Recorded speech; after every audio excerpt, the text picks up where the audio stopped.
I'm Emily Jiang. I work for IBM, based in the Hursley lab in Winchester, in the UK. I'm the microprofile development lead, and also I'm the latest configure JSR co-lead. That configure JSR is just from the microprofile configuration prototype, and then we proposed for the configure JSR. I'm also the CDI expert group. So this month I'm really busy. Just last week I was at Java 1, and if you have heard of the Java 1 keynote, microprofile was mentioned over again. So it's a great success. So if you watch some other sessions, a lot of sessions cover about microprofile. So it's time for you all of you to understand the microprofile. This is the current generation of about how to do microservices using Java. This is my Twitter handle, so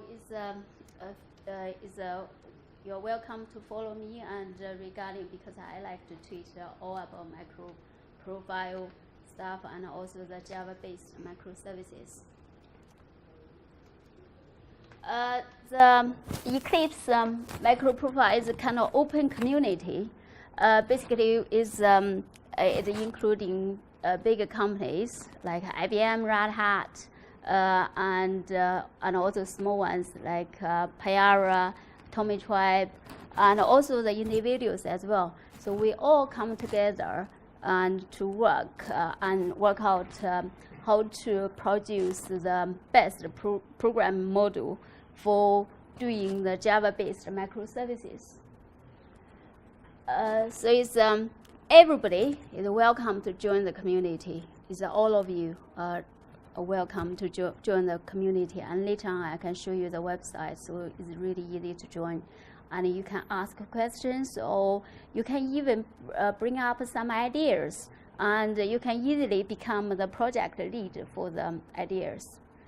So it's later on I will go through what I have done, and you can just follow what I have done and easily to get your idea accepted, and then the community work with you and get it released.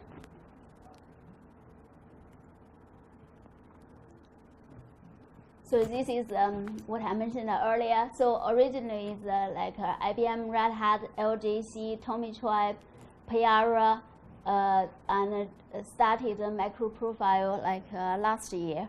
And then more and more companies joined, and Smart Bear and Hazelcast, and also Kumuluzi joined recently.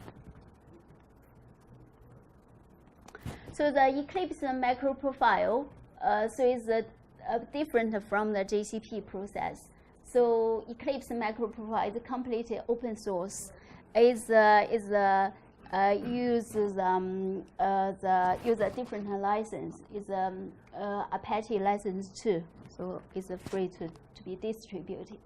And also we just discuss all the different ideas. Once the idea is accepted, and you are free to go ahead to create a repository and then experiment the ideas and create a prototype.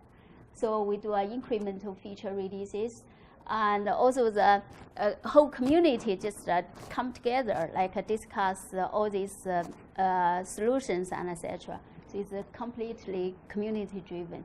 So you know that JCP is a kind of standard organization, and also like Java EE 8 has a group of probably 8 specs, like update together, and also that's the spec lead control the pace. So I can experiment, because right now I'm the spec lead for the configure JSR. Basically, I need to drive all the pieces along. So I can feel the complete difference between the Eclipse microprofile and JCP. For JCP, I'm in control. I go and then people follow me. And in Eclipse profile, we all go together. So the reason to have the microprofile community is only because Java EE moves really slowly. As you all find out, now Java EE is going to moved to Eclipse Foundation. Have you heard of it? Yeah, great. So it's called EE4J.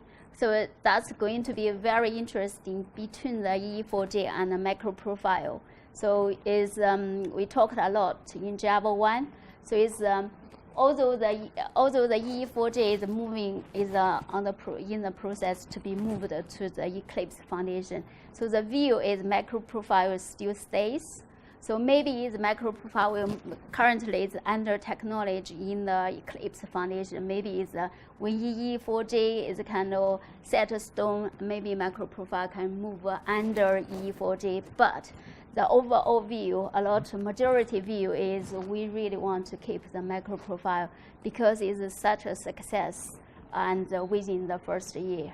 So I will take you through to see how much we have achieved in the past 1 year.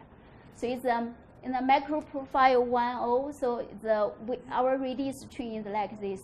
We release the 1.0. Basically, that's kind of Java EE, CDI JSON-P and JAX-RS. So in the MicroProfile 1.0. And in the 1.1, we only have the MicroProfile config. And 1.2, we just announced in Java 1. So we released 1.2. I will go through the content of the MicroProfile 1.2. And the next release will be 1.3. And at the same time, we want to release the 2.0. So it's, I will cover more details in the further slide. So this is in September 2016 in Java 1. We quite a few application servers like WebSphere Liberty and Tommy Tribe and Wildfly Swarm all declared the support for the MicroProfile 1.0. So MicroProfile 1.0 just have CDI 1.2 and JSON-P 1.0, JAX-RS 2.0. Do you all familiar with CDI? Yeah, great. That's great. So the reason I want to bring up the CDI is in MicroProfile Foundation, in MicroProfile community, we try to base all the programming model on CDI. We want to achieve the loosely coupled architecture. So it's currently is in the MicroProfile 1.1 and 1.2 releases, all the spec based on CDI. So that's make the APIs really, really simple to use. I will demonstrate later to see how easy it is. So it's it took us kind of nearly 10 months to release the first release MicroProfile 1.1, and the reason is because when the community is first set up in October last year, is we didn't have any process like how people work together. It's because there's the individuals and there's also the different companies all got involved. You know, sometimes even you work within the bigger company, you get all different people. They have a different style working, and they have a different process. It's really difficult to agree on a single process, just trying to work together. And some people saying, "Oh, that's not my style. I don't like this," and other people saying, "No, I disagree this." So actually, it took us quite a few calls and eventually to set up a process, like how to create a repository and what kind of a pull request and how can we get ideas accepted. So it's really, really difficult.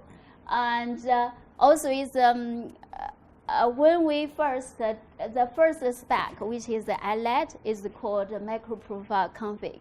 So basically what I did is I create a proposal, and then the people say, "Oh, that's great. We all want this." And then some people join in and help with all the PRs and also the ideas.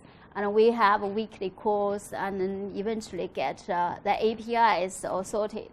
And it's like when it came to the release, we said, "Oh, what kind of release process we should follow? Obviously, because it's MicroProfile is under the Eclipse Foundation, we have to follow the Eclipse Foundation. And then it's kind of, some people say, okay, and we also want to release to the Maven Central. And then we say, oh, okay, we should do a Apache release and together with the Eclipse release. But Eclipse release will cover all the IP issues, etc. So this is finally we released in August. So that's a lucky day, 8th August. You know, according to the Chinese culture, the 8 is really, really good.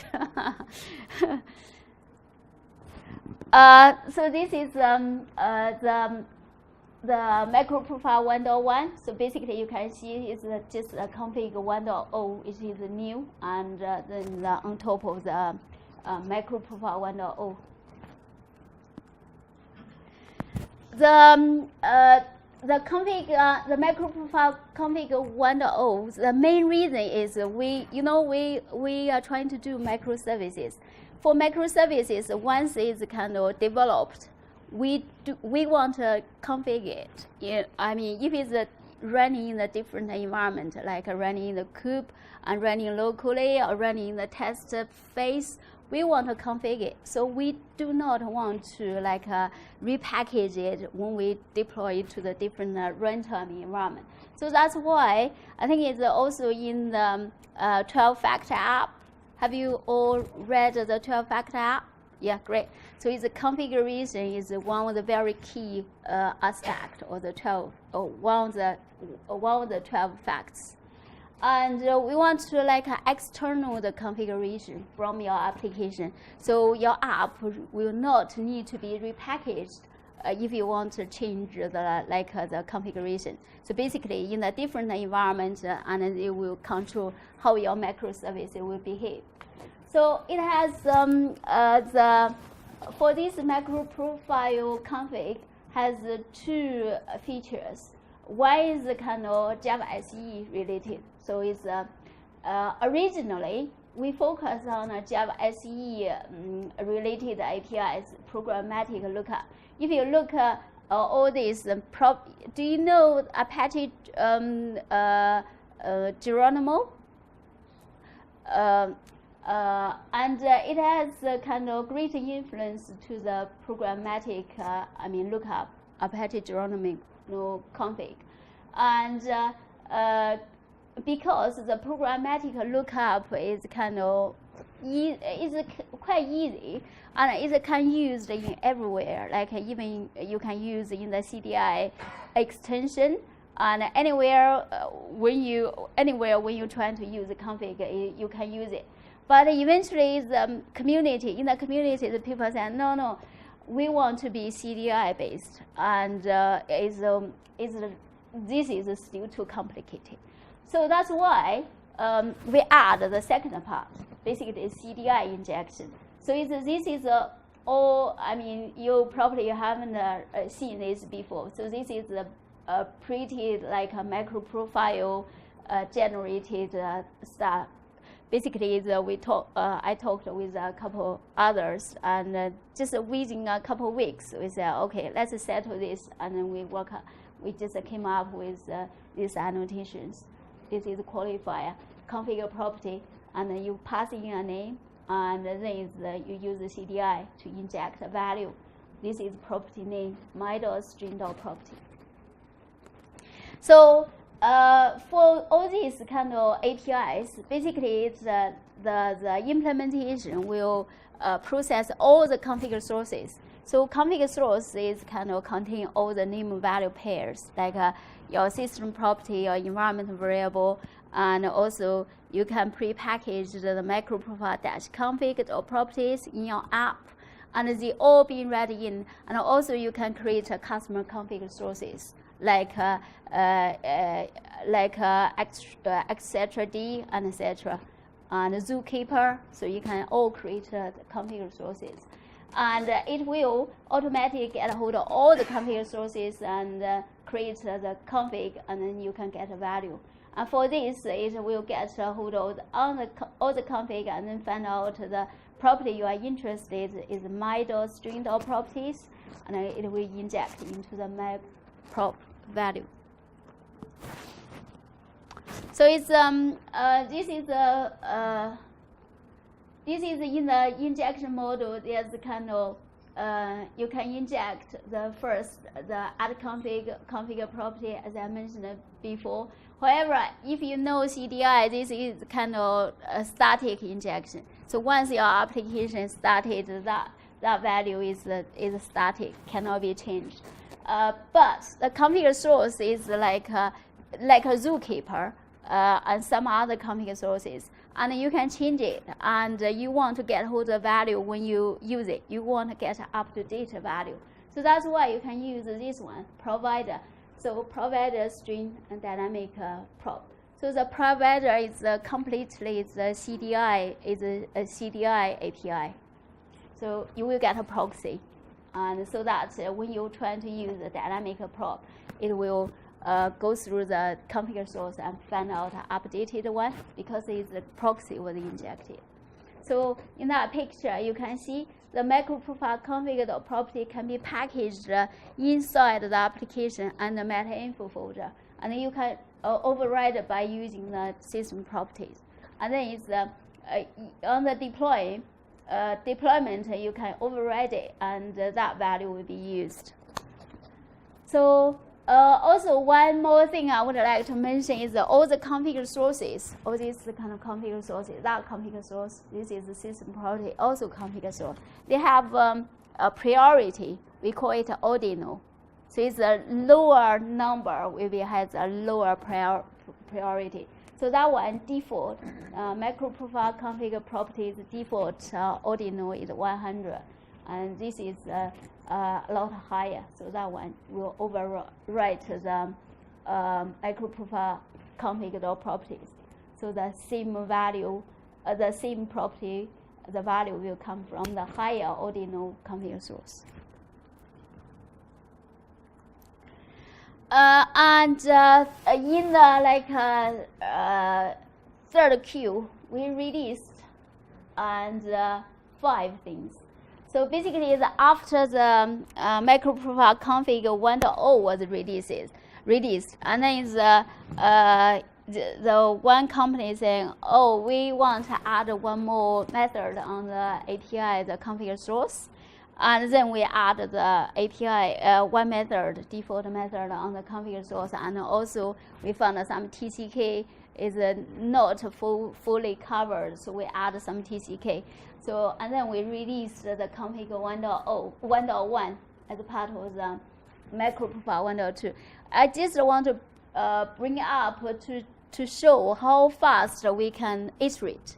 Basically, we released in August the microprofile 1.0, and then in the September we released the config 1.1. Have you heard of this kind of so rapid iteration in the GCP history? Probably not. It's like each spec update normally will take a couple years, and some spec is kind of stored for quite a few years and won't make any move.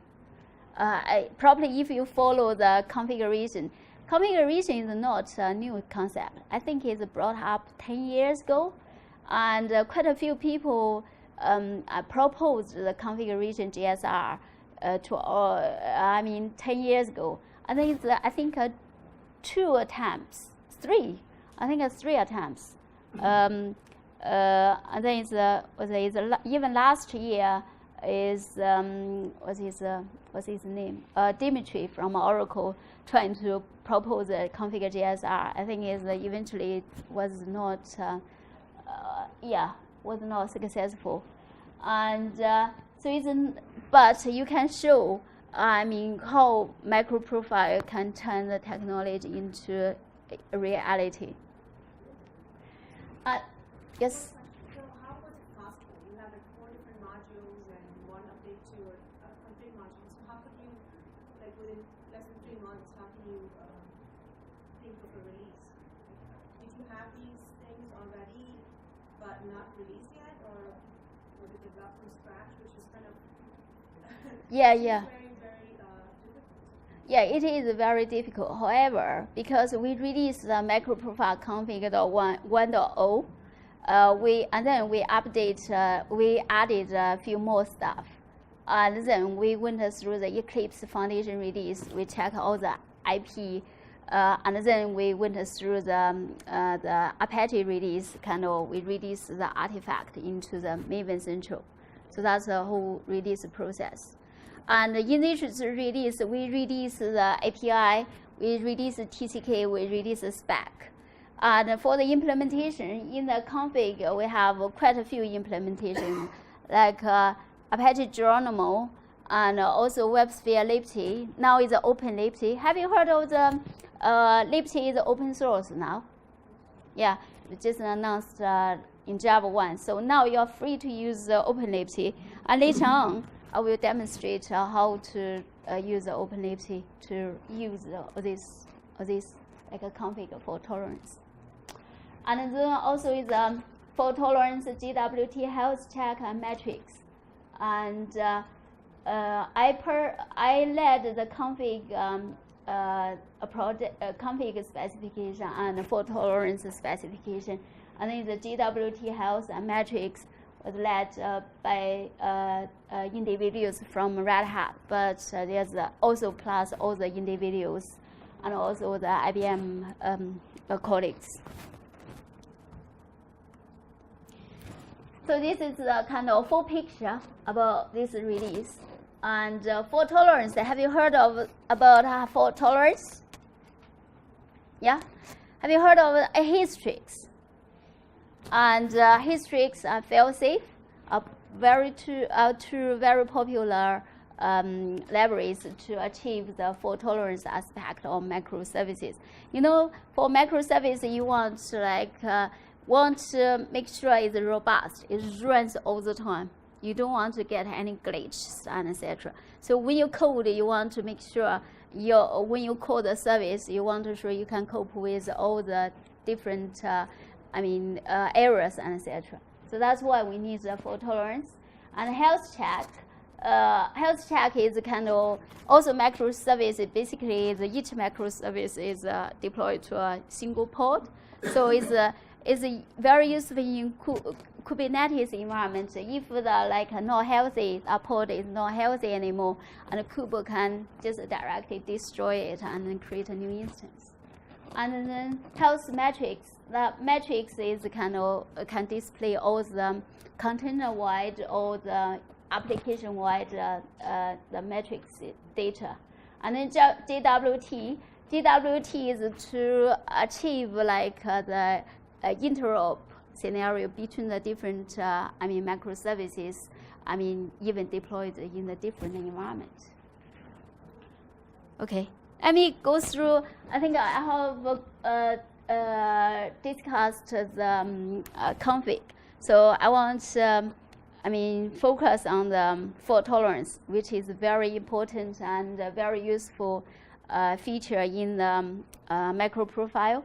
And as I mentioned earlier, it was in the Java keynote and also demonstrated in quite a few different sessions. I think the fault tolerance is going to be used over again. So if you design any microservices, first thing you should consider is make sure your microservice is resilient. So that's a key. For example, here you have a service A in one microservice and a service C in another microservice. If it's you service A directly call service C, if your service C is not reliable, you might just went through 5 times, and maybe it's you will get success once. So it's not very readable code. So this is what we have done in the microprofile fault tolerance. So you can continue to do the core service. So this is your business logic. You do not clutter any resilient aspect with your business logic. All you need to add is you can say cope with these temporary glitches with retry annotation. Basically, this is add retry is the kind of microprofile fault tolerance API. This is the annotation, and also is if you know CDI, this is the CDI interceptor binding. So this is a retry on this exception. So you can see, okay, if I get an IO exception, I want to retry. And each retry has a delay of 500 milliseconds.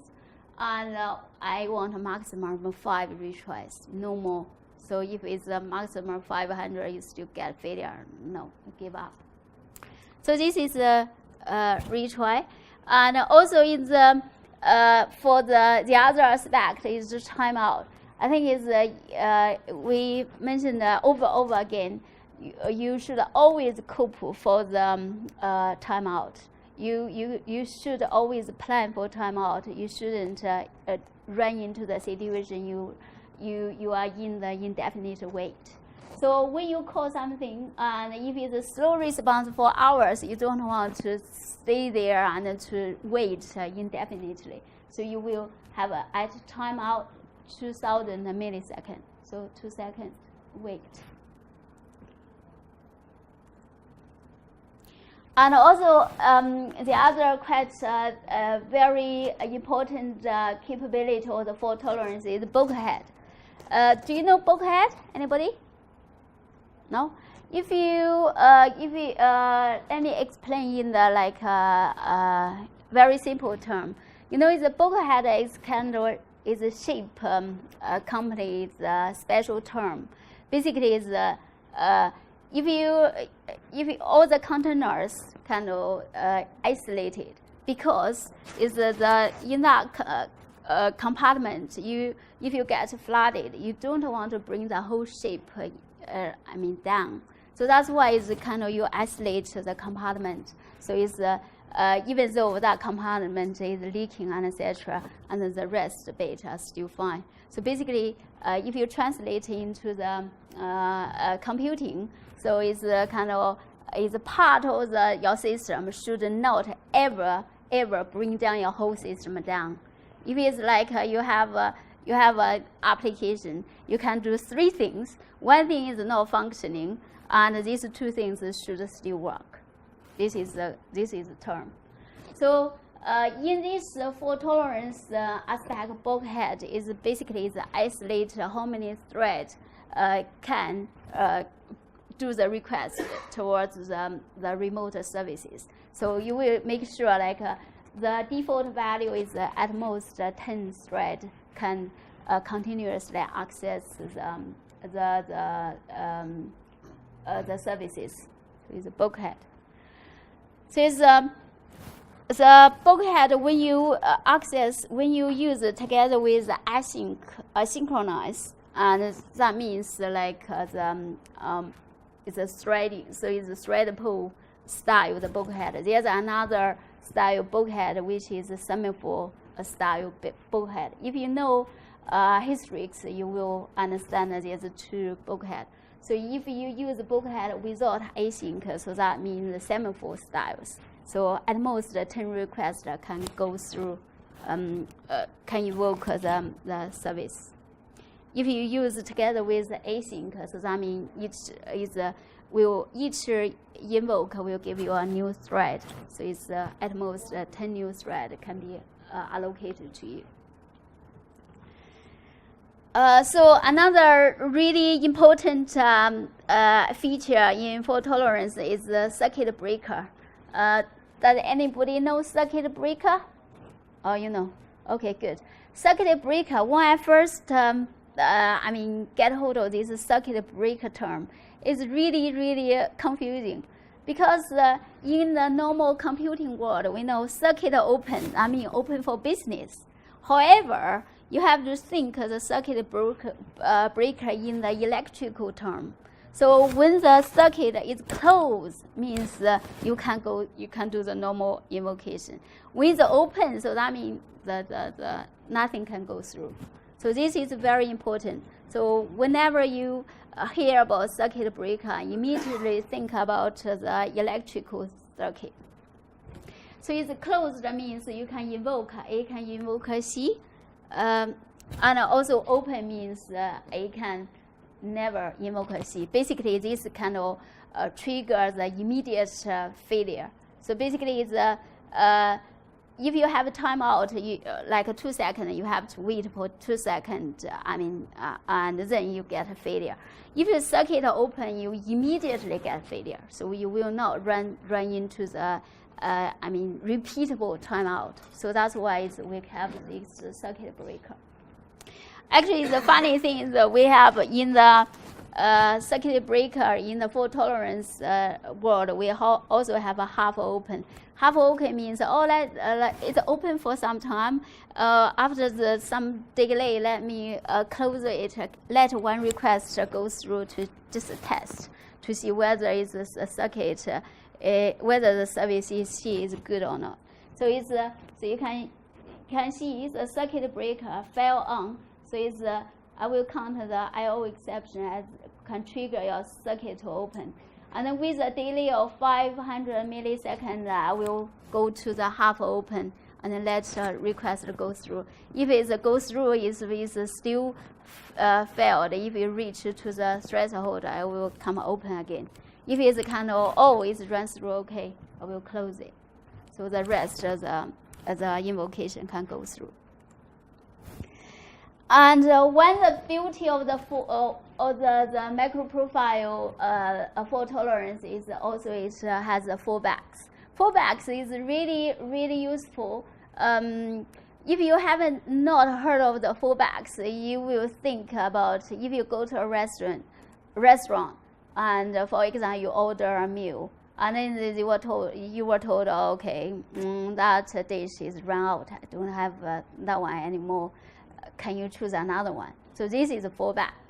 So this is a fallback. Like when you subscribe like Netflix films, for example, you want to do the action movie, and if that service is kind of down, and if the Netflix has a kind of fault tolerance aspect in the microservices, it will say, okay, give you a kind of some other film like.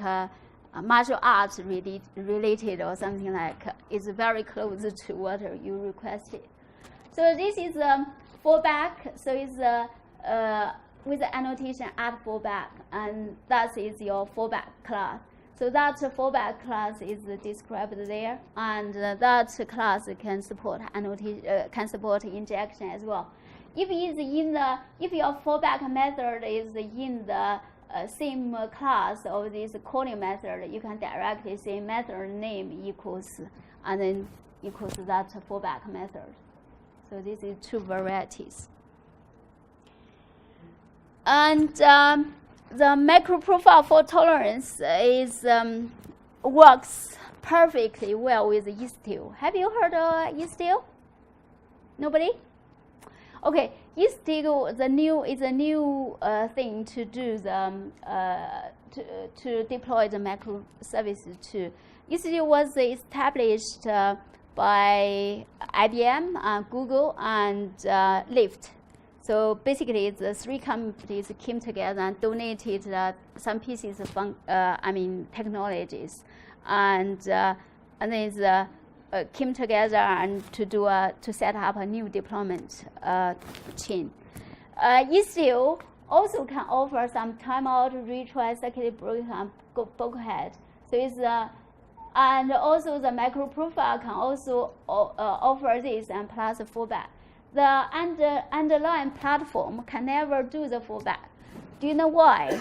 Why can't the underlying platform do fallback? Okay, it's because fallback you have to understand the business logic. You cannot arbitrarily fallback. For example, you go to the Netflix, subscribe a movie. You shouldn't fallback to like buying a meal and etc. So it's underlying the platform has no idea about your business logic. So that's why like this. And as I mentioned earlier, so fault tolerance, there's kind of a couple of very popular fault tolerance libraries like Hystrix and Failsafe.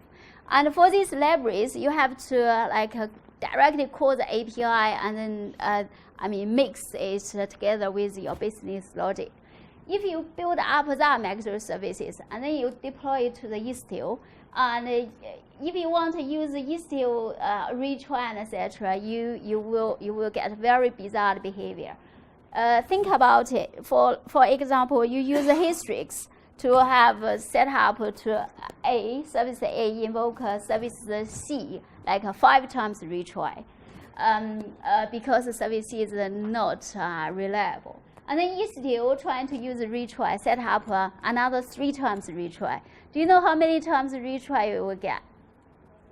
Yeah, exactly. You will get 15. So that means if you use the fault tolerance libraries to do the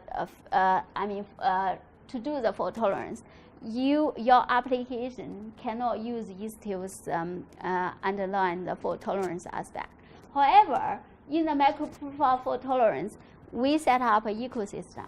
Basically, all these 4 things can be switched off by a single property, and they can your code your application can run nicely in Istio with all these switched off, except fallback, because as I mentioned earlier, the underlying technology, underlying platform cannot do the fallback. And then you can utilize the Istio's fault tolerance as functionality. And then if outside Istio and things, you can just switch off the configuration, and then it continue work perfectly. So this is I just want to demonstrate how configurable it is. And another thing is I want to say is all these properties, all these properties are configurable. Is you can directly configure them. If you want to use the value is 5,000, you can configure it by using the microprofile configuration. So it will have the fully qualified class name and the method name, and then the circuit breaker, and then delay. And then you can put anywhere and as a configure property, and it will be able to configure. So it's very flexible and configurable. Okay, so I mentioned the great length of configure fault tolerance, and for health check, it will expose the /health endpoint. So we will tell you whether it's up or down. It's very simple. And the metrics, and it has it exposed some very useful system of vendor metrics, and also you can do some application specific metrics as well, like JVM memory and garbage collection and etc. And also it has really good interaction with collect D and very good interaction with the promises. So anybody know about these metrics, promises? So it can display the promises text format, so it can be visually displayed. And you can see from the snapshot there, so you can see that's all annotations as well. So you can just annotate timed and got, and immediately that method invocation will give you some metrics. The GWT, so it's in the Java EE, you know it's a kind of security has been discussed and discussed. However, it's not, the interop between the different vendors is not addressed. So in the microprofile security, so we just use the GWT trying to propagate the HTTP client or authentication invocation. So make sure we pass in the token GWT, JSON web token, and cross the microservices, so that they can authenticate within the invocations. So this is so you can see with this microprofile security, you can do the microservice 1 and microservices 2, and they can be like OpenLibty and interlock with Wildfly, and they just exchange a token, and then they understand each other. So this is a really, really great feature. So that's I briefly discussed the Eclipse MicroProfile 1.2, and in the 4Q, currently we are doing the open tracing open API. So it's both of the stack being led by a couple of my colleagues in IBM. So it's going well. So open tracing on open API, and hopefully this will become the MicroProfile 1.3 release. And at the same time, as you know, Java EE is final now, and there's a CDI 2.0 JSON-P 1.1 and JAX-RS 2.1 and JSON-B 1.0 also in the all these 4 things in the EE 8. And we want to refresh our microprofile releases, the microprofile contents with the upgraded version of these core specifications. So that will be become our microprofile 2.0 release. So this is, I mean, as a summary. So in the 2016, we have the microprofile 1.0 release, and then we have done the microprofile 1.1 in August, and then also we have in September we released 5 things. In the microprofile 1.1 is just including the microprofile 1.0. It's all aggregation and the MP config 1.0, and then in the like 4Q we have a microprofile 1.2 and then MP tracing, and then open API. All this is a kind of OpenLibty feature name. So MP config -1.0. This is all OpenLibty feature names.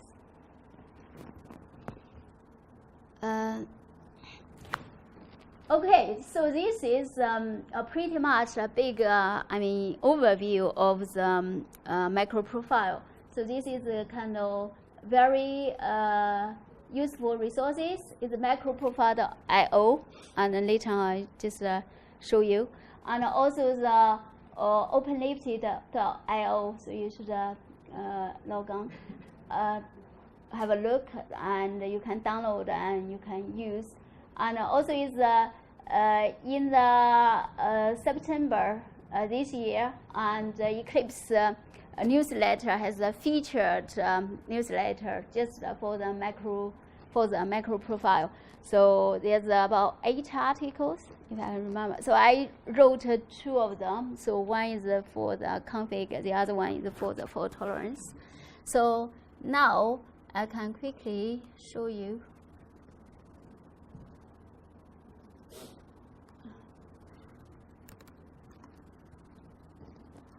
So the first one.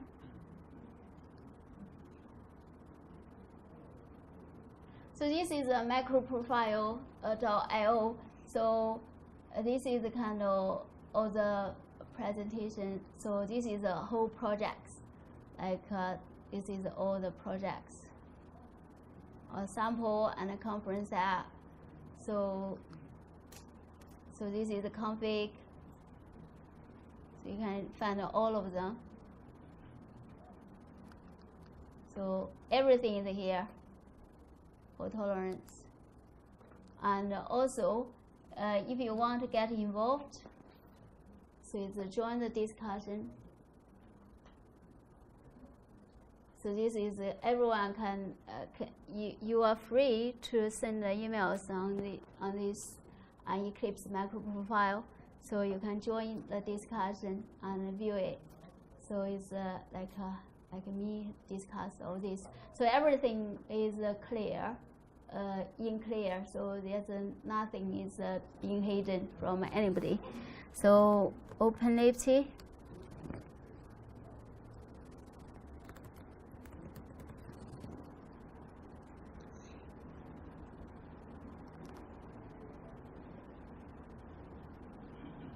So this is OpenLibc, so you can, it's free to be used, and unless you want to get support, it's all totally free. So you can download, and there's some really interesting, instructions about guide. So if you want to understand a little bit more about circuit breaker, for example, is a guide about circuit breaker. So I worked with a few of my colleagues to write all this circuit breaker guide. It is really, really useful. Okay, and I have a quick demo of this. So it's do you use the VS Code? Yeah. So this is a kind of is two microservices. One is the service A, the other is service C. So service A call into the service C. So here, like, so the service A inject the service proxy, and then it can directly invoke some method here, and then this is the kind of the service C proxy. So this is service C proxy, and you can see this is the config, microprofile config. So you inject the property name, the service C.url, and then this can use JAX-RS client, and then directly invoke the service C there, and then it will display the response, and in service C, so service C is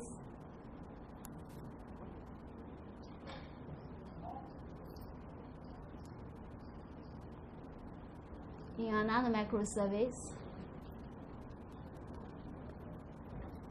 Oh, this is service C. You can see service C, and if a different mode, like slow means 2 second delay, and then fail, and we directly fail, and sometimes fail, and we can even like in service A, I can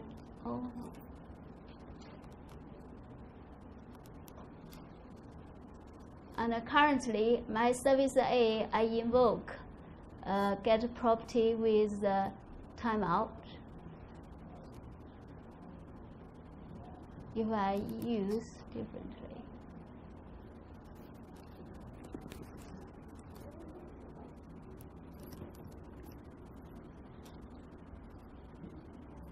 if I just say use the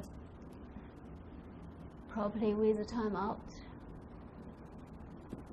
and then I save it.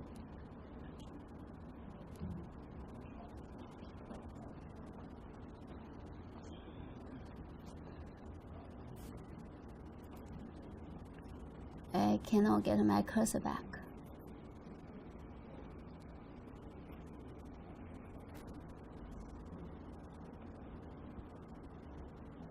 Okay, and then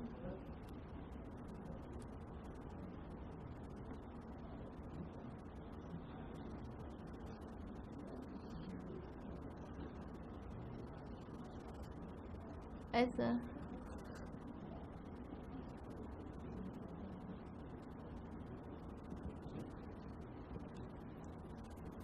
but the display is not displaying.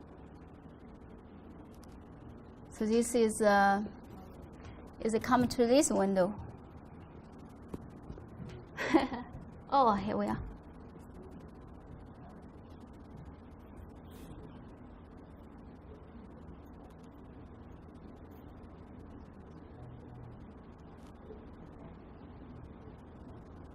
See, you can get the timeout exception. So if I change with the fallback,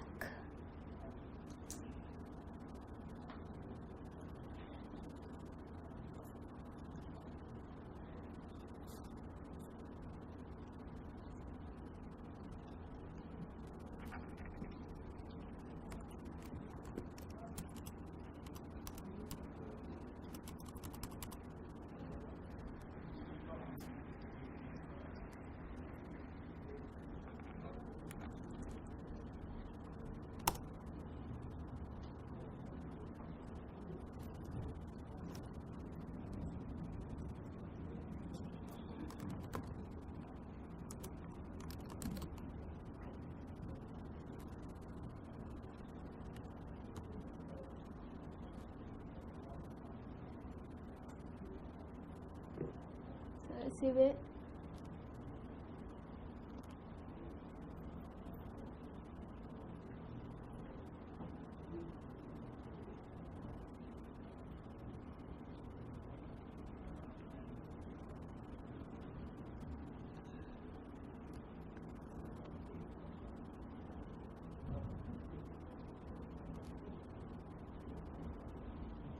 See, it's will fall back.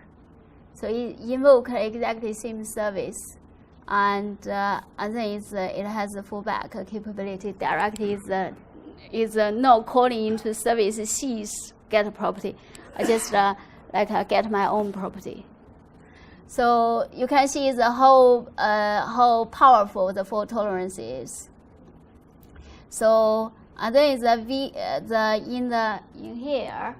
So this is all running in WebSphere Liberty. So you can see the Open Liberty. We have a feature MicroProfile 1-1.2, and then configure the port. And also in the pom.xml.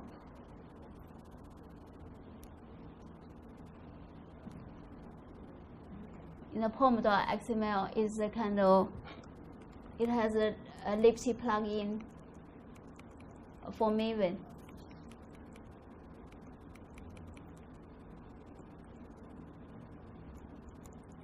You can see that's the Open Liberty image, 1703. So it's just a recent release, just before the Java 1. So we released this and demoed in the Java 1. So it's the all. So that this is the Liberty Maven plugin 2.0. So you can see I'm doing a hot deployment, a hot update as well. So I change it and directly it's kind of I go invoke the endpoint and it will restart everything and display and accept your invocation. I think with that, I'm done. Are there any questions? No? So do you think you will use the MicroProfile? Yeah? At least experiment it.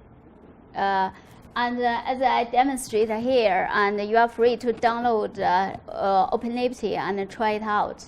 And you can see the source code as well.